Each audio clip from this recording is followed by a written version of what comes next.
Cinema ഉണ്ട്, അടിപൊളി cinema. കൊള്ളാം. സൂപ്പർ. ഫാമിലിയായിട്ട് കാണാൻ അടിപൊളി സിനിമ. അടിപൊളി സിനിമ. ഫാമിലിയായിട്ട് കാണാനും ചിരിക്കാനും എല്ലാത്തിനും അടിപൊളി സിനിമ. സൂപ്പർ. Super cinema. ഹൈപ്പുണ്ട് സാധനം. കാണാൻ അടിപൊളി സിനിമ. നല്ല പടം. പ്രകമ്പൻ. നല്ല പടം. എന്റർടൈനർ. നല്ല ആക്ടിങ്. തിയേറ്ററിൽ നമുക്കൊരു വല്ലാത്തൊരു വൈബാണ്. ഈ രോമാഞ്ചവും ആവേശമൊക്കെ അടിച്ചു ചേർന്നിട്ടുള്ള ഒരു കൃത്രിമമായിട്ടില്ല, നമ്മൾ ഉഗ്രൻ ഒരു സൂപ്പർ ഡ്യൂപ്പർ സിനിമയാണ്. ഇപ്പം ഞാൻ 2 ദിവസം മുമ്പ് മറ്റേ ഇതുവശത്തെ കള്ളം കണ്ടു. ഒരു ഫീലും ഇല്ലാത്ത ഒരു ഡെഡ് ഫിലിമായിട്ട് തോന്നി. കാരണം ഒരു ഹൊറിസോണ്ടൽ സ്ക്രിപ്റ്റ് പോലെ തോന്നി. പക്ഷേ ഇതിനകത്ത് നോക്കണം, നമുക്കത് ഫീൽ ചെയ്യും. നമ്മുടെ കൊടുത്ത ക്യാഷ് വർത്താവുന്ന ഒരു ഫീലാണ്. അതുകൊണ്ട് ഈ വർഷം ഇറങ്ങിയതിലെ ഫസ്റ്റ് ഹിറ്റ്, അതായത് ഇപ്പോൾ ചാത്താപ്പാച്ച എന്ന് പറഞ്ഞ സിനിമ ഇറങ്ങി. ആ സിനിമ ഒന്നും കൂടി മെച്ചപ്പെടുത്തായിരുന്നു. ആ സിനിമയ്ക്ക് പറ്റാത്ത ആ ഒരു വൈബ് ഈ സിനിമയിലുണ്ട്.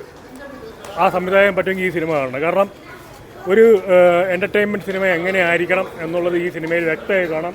With family. പിന്നെ കുട്ടികൾക്ക് ചെറിയ പേടിയൊക്കെ ഉണ്ടാവും, പ്രായത്തിൻ്റെ ഇതൊക്കെ ഉള്ളതുകൊണ്ട്. പക്ഷേ ഗംഭീര പടം, കൊടുത്ത ക്യാഷ് വെറുത്താവും. നല്ല പടം, ഗുഡ് ഫിലിം. അതെ, നല്ല മൂവി. എല്ലാം ഇഷ്ടപ്പെട്ടു. കോമഡി നല്ല സൂപ്പറായിട്ടുണ്ട്. പിന്നെ എല്ലാവരും നന്നായിട്ടുണ്ട്, സൂപ്പറായിട്ടുണ്ട്. പടം നൈസ് പടമാണ്. ഹൊറർ കോമഡിയാണ്, പക്ഷേ സൂപ്പറായിട്ടുണ്ട്. അടിപൊളിയുണ്ട്. പ്രത്യേകിച്ച് സാഗർ സൂര്യ തകർത്തു. സാഗർ സൂര്യ അടിപൊളിയായിട്ട് അഭിനയിച്ചിട്ടുണ്ട്. അപ്പോൾ പണിക്ക് ശേഷം പുള്ളി നന്നായിട്ട് നിറഞ്ഞാടിയിട്ടുണ്ട്. ഒരുപാട് മാനറിസങ്ങളൊക്കെ കാണിച്ചിട്ട് സൂപ്പറാക്കിയിട്ടുണ്ട്. നന്നായി വിടും. കുഴപ്പമില്ല, നല്ലതായിരുന്നു. കോമഡി ഉണ്ട്, ഫസ്റ്റ് ഹാഫ് കോമഡി ഉണ്ട്. നല്ല രസമുണ്ട്. കൊള്ളാം. നല്ല സിനിമ. ന്യൂ എന്താ പുതിയ രീതിയിൽ കഥ പറയുന്ന സിനിമ. കൊള്ളാം, വർക്കൗട്ടാണ്. നല്ല പടം. സൂപ്പറായിട്ടുണ്ട്, സെറ്റായിട്ടുണ്ട്.